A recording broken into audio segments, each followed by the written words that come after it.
somewhat, somewhat, somewhat.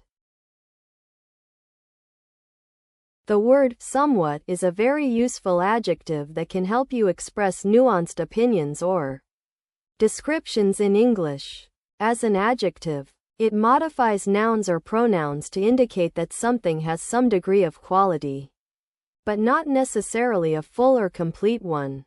In common usage, people use somewhat to describe situations where things are partially true, somewhat similar, or partly the way they should be. For example, the new restaurant is somewhat better than I expected.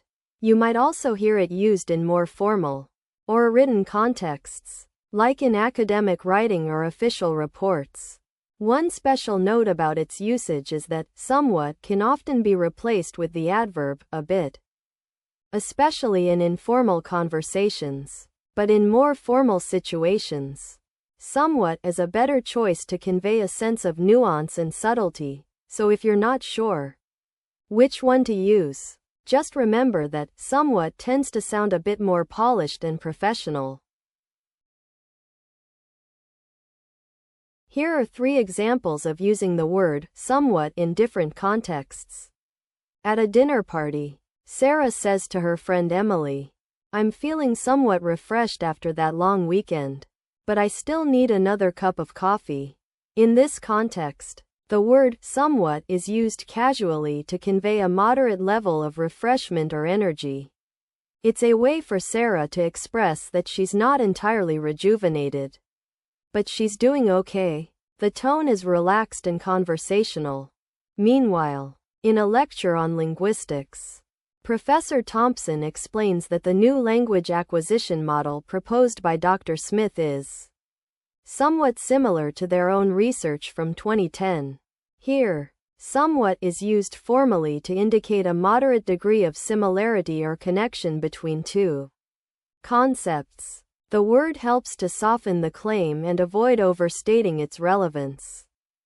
At a business meeting, Mark says to his colleague Rachel, "Our sales figures for Q2 are somewhat better than expected, but we still need to improve our marketing strategy."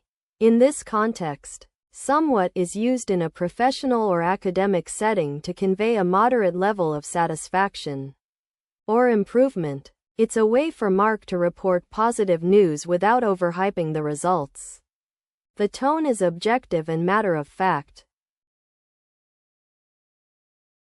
So, you want to know about somewhat? Well, let me explain. When we say that something is somewhat like another thing, we mean that it shares some of the same qualities or characteristics, but maybe not all of them. It's a way of saying that there's a connection between two things, but they're not exactly identical. Think of it like a Venn diagram. The circle of somewhat overlaps with the other circle, but doesn't fill up the entire space. In terms of synonyms, you might use words like a bit, to some extent, or in a way to convey the same idea. When we say that something is somewhat good, for example, we mean it's decent, not amazing, but okay, it meets our expectations in a limited way. Submit,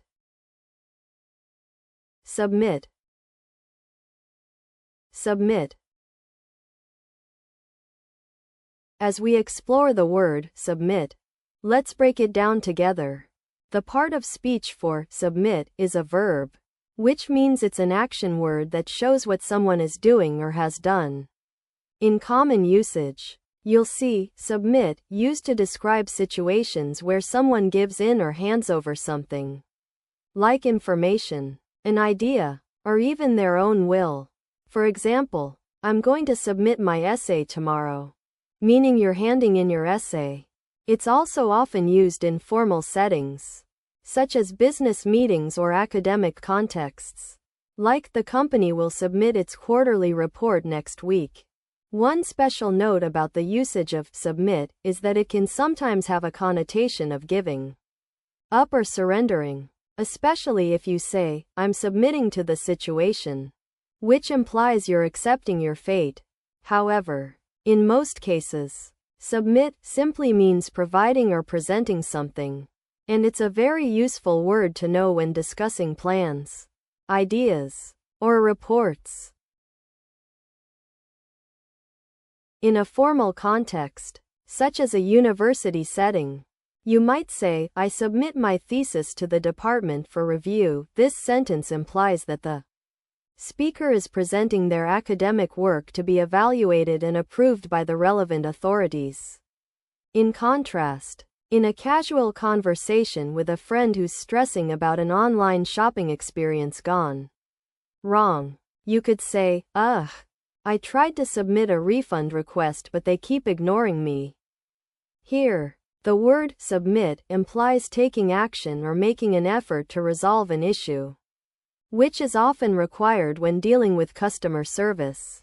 In a business context, such as when preparing for a major conference, you might say, we will submit our company's proposals to the conference organizers by the end of this week. In this case, submit means officially presenting or offering one's work. In this instance, business proposals for consideration and potential approval. So you want to know about this action that means giving over information or content for consideration or approval? The main characteristics of it are that it's usually done online and involves putting something in a specific place where others can review and respond. It's like sending an email or message, but with the intention of having someone take a look at what you're sharing. This concept is similar to giving over work or ideas for feedback. And synonyms might include terms like put forward or present. When we do this, we're usually hoping that others will give us some kind of response or evaluation, whether it's positive or not. Successor. Successor. Successor. So, let's talk about the word successor. As a noun, it refers to a person or thing that follows another in a particular position, role, or office, usually after some kind of change or transfer. You might hear people use this word when talking about government leaders, business executives, or even video game characters. For example, you could say, the new president is the successor to the former leader, or, in the next level, you'll meet a strong successor who will challenge you. What's interesting is that this word can also imply a sense of continuity and progress, rather than just replacement. So, when talking about successions in business, politics, or even personal relationships, the word successor conveys the idea of someone taking over while building upon what came before. Here are 3 example sentences using the word successor.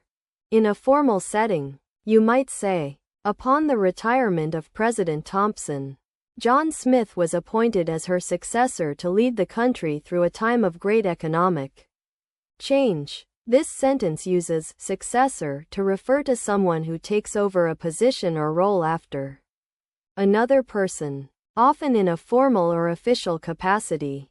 The context is a ceremonial announcement of a new leader. In casual conversation, you might say, I heard that the company's CEO was going to retire and her successor is someone from the marketing team. This sentence uses successor in an informal setting to refer to someone who takes over a position or role after another person. The context is a water cooler chat about office gossip. In a business or academic setting, you might say, the new software update will be released by our successor company, TechCorp, which acquired our research team last year. This sentence uses successor to refer to a company that takes over the role or responsibilities of another company. The context is a business meeting discussing mergers and acquisitions. So you're trying to figure out what this word means. Well, think of something that takes over from another person in charge, like a manager leaving their job and being replaced by someone else.